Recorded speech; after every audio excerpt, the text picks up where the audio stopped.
नमस्कार मित्रों। आज मैं आपको रक्षाबंधन से संबंधित कुछ दिलचस्प बातें बताने जा रहा हूँ। यूँ तो ये त्यौहार भाई और बहन के बीच का माना जाता है, मगर आपको ये जानकर बहुत आश्चर्य होगा कि पहली राखी एक पत्नी ने अपने पति के हाथ में बांधी थी। रक्षाबंधन से जुड़ी हुई सबसे प्राचीन कथा देवराज इंद्र से संबंधित है। भविष्य पुराण में भी इसका उल्लेख किया गया है। इसके अनुसार एक बार देवताओं और दानवों में कई दिनों तक भयंकर युद्ध हुआ, जिसमें देवताओं की हार होने लगी। इंद्र ये देख के घबरा गए। तब उनकी पत्नी इंद्राणी यानी शची ने विधान पूर्वक एक रक्षा सूत्र तैयार किया और मंत्र शक्ति से तैयार करके इस रक्षा सूत्र को इंद्र की कलाई पे बांध दिया। और उसके बाद दानव इंद्रदेव के सामने टिक ही नहीं सके और इंद्रदेव युद्ध में विजयी हुए। और इसी को पहला रक्षाबंधन माना जाता है।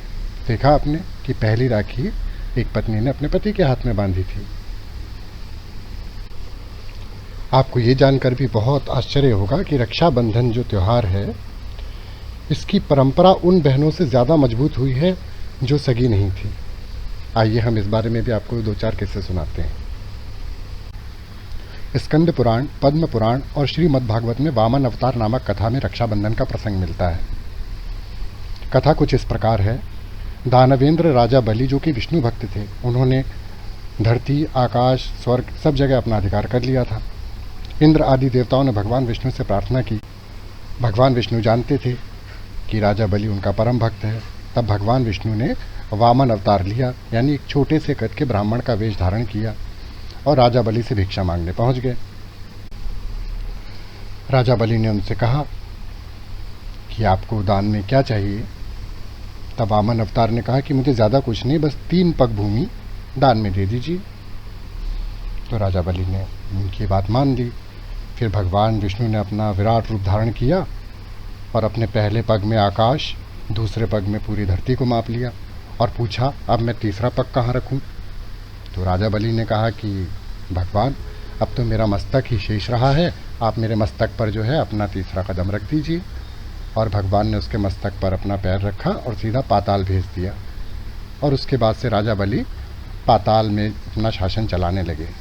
लेकिन भगवान विष्णु उसकी दानवीरता से इतने प्रसन्न हुए कि उन्होंने उससे वरदान मांगने को कहा। तो उन्होंने कहा, भगवान, मैं तो आपका भक्त हूँ, मैं चाहता हूँ कि आप सदैव मेरे सामने रहिए। और भगवान जो है अपने ही वचन में फंस गए और वो पाताल में ही रहने लगे।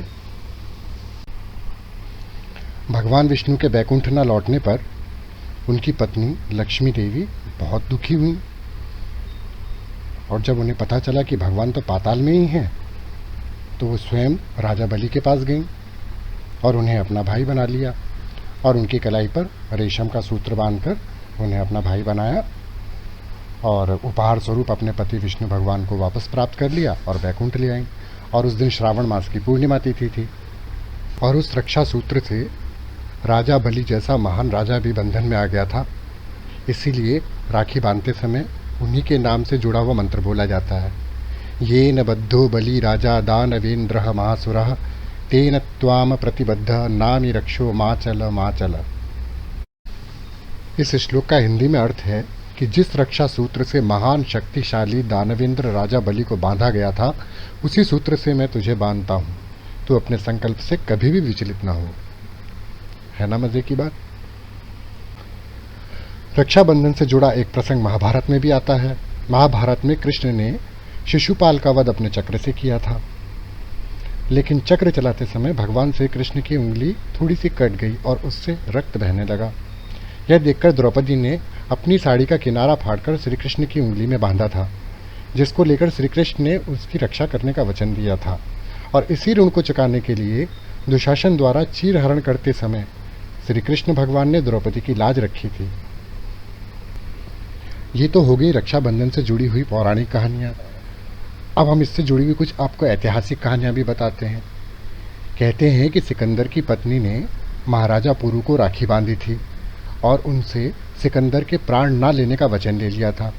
इसलिए युद्ध के दौरान मौका मिलने पर भी राजा पुरु ने सिकंदर के प्राण नहीं लिए। एक और कहानी है।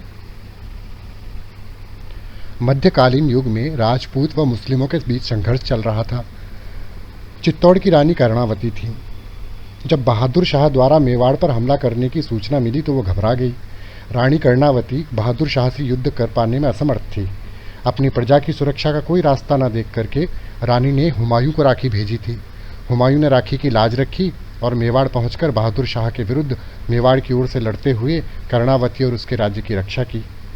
दरअसल हुमायूं उस समय बंगाल पर चढ़ाई करने जा रहा था, लेकिन रानी के और मेवाड़ की रक्षा के लिए और रक्षाबंधन की लाज रखने के लिए उसने अपने अभियान को बीच में ही छोड़ दिया था। रक्षाबंधन में राखी या रक्षा सूत्र का सबसे अधिक महत्व है।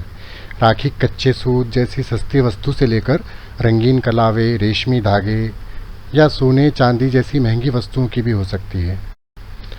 राखी सामान्यतः बहनें ही भाइयों को बांधती हैं, परंतु ब्राह्मणों और गुरुजनों से भी राखी बंधवाई जा सकती है। कभी कभी सार्वजनिक रूप से किसी नेता या प्रतिष्ठित व्यक्ति को भी राखी बांधी जाती है, ये तो आपने देखा ही होगा। राखी के दिन सुबह लड़कियां, स्त्रियां पूजा की थाली सजाती हैं। थाली में राखी के साथ रोली या हल्दी, चावल, दीपक, मिठाई, कभी कभी कुछ पैसे भी रख लेती हैं। और लड़के और पुरुष भी तैयार होकर आते हैं और फिर किसी उपयुक्त स्थान पर बैठते हैं। पहले किसी अभीष्ट देवता की पूजा की जाती है।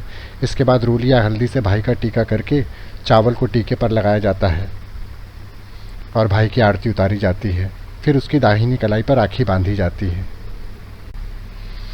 जिसके बदले में भाई भी अपनी बहन को उसकी कोई पसंद की चीज़ उपहार में देता है या धन देता है और आजीवन उसकी रक्षा करने का वचन देता है।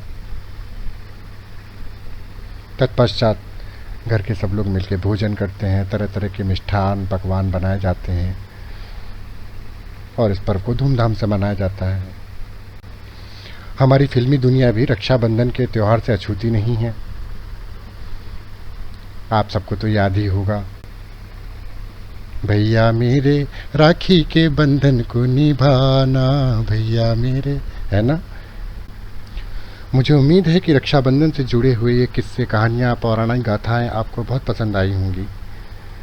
तो इस रक्षाबंधन को भी आप धूमधाम से मनाइए। आप पर आपके भाई बहनों का स्नेह सदैव बना रहे, इसी कामना के साथ मैं आपसे विदा लेता हूँ। नमस्कार।